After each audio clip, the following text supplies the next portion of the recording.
தமிழோக்ஸ் உலக அரசியல் நேயர்களுக்கு வணக்கம். நான் உங்கள் ரோஷினி. உலக அரசியல் செய்திகளை தெரிஞ்சுக்க தயாராக இருக்கீங்களா? இன்னைக்கான முதல் செய்தியை என்ன பார்த்தோம்னா, அமெரிக்கா ஜனாதிபதி ட்ரம்ப் அவர்கள் ஸ்காட்லாந்தில் உள்ள தனது இல்லத்துக்கு சென்றுள்ளார்.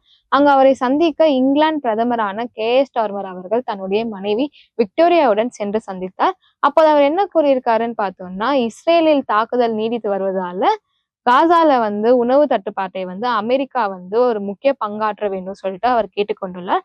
அதன் பிறகு என்ன பண்ணியிருக்காங்கன்னு பார்த்தோம்னா, அமெரிக்கா ஜனாதிபதி ட்ரம்ப் அவர்களுமே சரி, பிரதமரான கேர் ஸ்டார்மர் அவர்களுமே சேர்ந்து நிருபர்களுக்கு பேட்டி அளித்துள்ளார். அந்த பேட்டியில ஜனாதிபதி ட்ரம்ப் அவர்கள் என்ன கூறியிருக்காருன்னு பார்த்தோம்னா, இந்தியா பாகிஸ்தானுக்கு நடுவுல ஒரு 6 போர்கள் அவர் நிறுத்தி வைத்துள்ளதாக கூறியுள்ளார். அது இல்லாம அவர் நிறுத்தவில்லை என்றால் இந்த சண்டை இந்தியா பாகிஸ்தானுக்கு நீடித்தே இருக்கும் சொல்லிட்டு மீண்டும் மீண்டும் கூறியுள்ளார். அடுத்து என்ன செய்தி பார்த்தோம்னா, அமெரிக்கா ஜனாதிபதியான டொனால்ட் ட்ரம்ப் அவர்கள் உக்ரைன்ல ரஷ்யா போர் தொடுத்து வந்துட்டு இருக்காங்க. எல்லாருக்குமே தெரிஞ்ச விஷயம் தான். இந்த போரை நிறுத்தணும் சொல்லிட்டு அதிபரான ட்ரம்ப் அவர்கள் ரஷ்யாவுடைய பிரதமரான விளாடிமிர் புட்டின் கிட்ட சொல்லியிருந்தாரு. அது இல்லாம ஒரு கால அவகாசமே அவர் கொடுத்திருந்தாரு. 50 நாட்கள் வரை கொடுத்திருந்தாரு. அந்த 50 நாட்கள்ல இருந்து இப்ப 10 முதல் 12 நாட்களை அவர் குறைத்துள்ளார். அது இல்லாம ஆகஸ்ட் 7 முதல் 9ஆம் தேதிக்குள்ள அமைதி பேச்சுவார்த்தையில காணப்பட வேண்டும் சொல்லிட்டு ட்ரம்ப் அவர்கள் நிபந்தனையும் கொடுத்திருக்கிறாரு. அப்படி காணவில்லை என்றால் அவர் என்ன பண்ண போறாருன்னா, அதிகமா 100% வரி விதிக்கப்படும் ரஷ்யா மேல சொல்லியிருக்காங்க. அது இல்லாம வர்த்தகத்துக்கு மேலயுமே வரி விதிக்கப்படும் சொல்லிட்டு ட்ரம்ப் அவர்கள் கூறியுள்ளார். அது இல்லாம டொனால்ட் ட்ரம்ப் அவர்கள் என்ன சொல்லியிருக்காரு பார்த்தோம்னா, புட்டின் அவர்கள் ஏதாவது ஒரு ஒப்பந்தத்தை எடுத்துட்டு ஆகணும்னு சொல்லிட்டு சொல்லியிருக்காங்க. இனியுமே அவர் சைலண்டா இருக்கிறது சரிப்பட்டு வராதுன்னு சொல்லிட்டு சொல்லியிருக்காங்க. பலர் இருக்கிறார்களுமே டொனால்ட் ட்ரம்ப் அவர்கள் சொல்லியிருக்காங்க.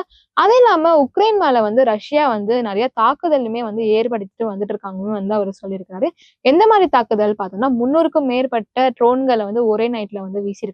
அது இல்லாம 4 க்ரூஸ் ஏவுகணையுமே ரஷ்யா உக்ரைன் மேல தாக்கி வீசியிருக்காங்க. அது இல்லாம பாலிஸ்டிக் ஏவுகணையுமே ரஷ்யா அவர்கள் உக்ரைன் மேல வீசியிருக்காங்கன்னு சொல்லிட்டு உக்ரைனுடைய விமானப்படை இப்ப தெரிவித்திருக்கிறாங்க. அடுத்து என்ன செய்தி பார்த்தோம்னா, உக்ரைன் ரஷ்யா இடையேயான போர் இன்னைக்கு 1252வது நாளாக நீடித்து வருகிறது. ஆனாலுமே இந்த போர்ல நிறைய பேர் காயமடைந்து உயிரிழந்துள்ளனர். இந்த போரை நிறுத்துறதுக்காக இந்த பல்வேறு நாடுகள் முதல் கொண்டு அமெரிக்கா நாடுகளுமே முயற்சித்து வந்தாங்க. ஆனா கடைசியில எல்லாமே தோல்விதான் அடைந்துள்ளது. அது இல்லாம இந்த 2 நாடுகளுமே என்னதுன்னா, உக்ரைனுமே சரி ரஷ்யா நாடுகளுமே சேர்ந்து நேரடி பேச்சுவார்த்தை நடத்தினதுமே தோல்வி அடைந்தது. அந்த வகையில பார்த்தோம்னா, இன்னைக்கு ரஷ்யா உக்ரைன் மேல நேரடியான ஒரு வான்வழி தாக்குதலை நடத்திருக்காங்க. அந்த தாக்குதல் எங்க நடத்திருக்காங்கன்னு பார்த்தோம்னா, உக்ரைன்ல உள்ள சபோரியா மாகாணம்ல பிலன்கிஸ்கா சொல்லிட்டு ஒரு நகர்ல ஒரு சிறைச்சாலை இருக்கு. அந்த சிறைச்சாலை மேலதான் வான்வழி தாக்குதல் நடத்திருக்காங்க. எப்படி நடத்திருக்காங்கன்னு பார்த்தோம்னா, ட்ரோன்கள் மூலம் நிறைய குண்டுகள் வீசப்பட்டுள்ளன.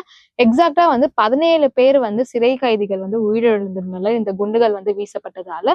அது இல்லாம 80க்கும் மேற்பட்டோர் காயமடைந்துள்ளனர். அந்த வகையில இன்னைக்கான செய்திகள் எல்லாமே முடிஞ்சிருச்சு. உங்களுக்கு இந்த வீடியோ பிடிச்சிருந்தா லைக் பண்ணுங்க, சப்ஸ்கிரைப் பண்ணுங்க, மறக்காம உங்க ஃப்ரெண்ட்ஸ்க்கு ஷேர் பண்ணுங்க. நன்றி, வணக்கம் மக்களே.